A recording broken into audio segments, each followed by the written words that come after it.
കഠിനംകുളം ആതിര കൊലപാതക കേസിൽ പ്രതിയുമായി ഇന്ന് തെളിവെടുപ്പ്. പ്രതിയായ ജോൺസനെ കോട്ടയത്ത് നിന്ന് തിരുവനന്തപുരത്ത് എത്തിച്ചു.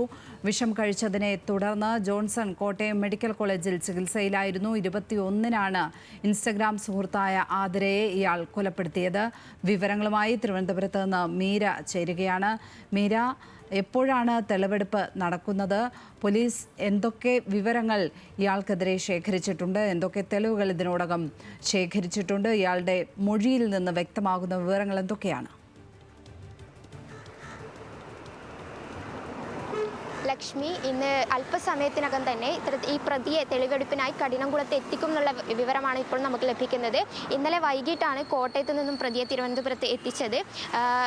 നമുക്കെല്ലാവർക്കും ഈ മാസം 21-നായിരുന്നു ഈ നാടിനെ ഞെട്ടിച്ചുകൊണ്ട് പട്ടാപ്പകൽ ഇത്തരത്തിലൊരു കൊലപാതകം നടന്നത്.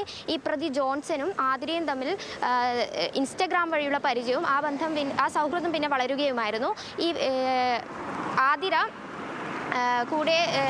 അതിരുടെ കൂടെ ജീവിക്കണം എന്നൊരു ആഗ്രഹം പ്രതി പറയുകയും അത് നിരസിച്ചതിനെ തുടർന്നാണ് ഇത്തരത്തിലുള്ളൊരു കൊലപാതകത്തിലേക്ക് ഈ കാര്യം എത്തിയതെന്നുള്ള വിവരമാണ് നമുക്ക് ലഭിച്ചത്.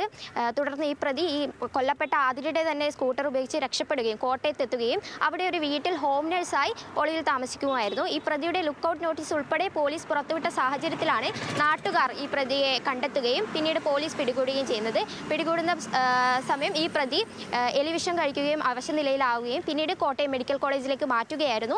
ഇതിനെ തുടർന്ന് ഇപ്പോൾ ചികിത്സ ഉൾപ്പെടെ കഴിഞ്ഞ സാഹചര്യത്തിൽ പ്രതിയെ ഇന്നലെയാണ് തിരുവനന്തപുരത്ത് എത്തിച്ചത്. ഇന്ന് അല്പസമയത്തിനകം തന്നെ ഈ പ്രതിയെ തെളിവെടുപ്പിനായി കഠിനംകുളത്ത് എത്തിക്കുമെന്നുള്ള വിവരമാണ് ഇപ്പോൾ നമുക്ക് ലഭിക്കുന്നത്. ലക്ഷ്മി, ആതിര കൊലക്കേസിൽ പ്രതി ജോൺസനെ കഠിനംകുളത്ത് എത്തിച്ച് തെളിവെടുപ്പ് നടത്തും. വിശദാംശങ്ങൾ നൽകുകയായിരുന്നു മീര.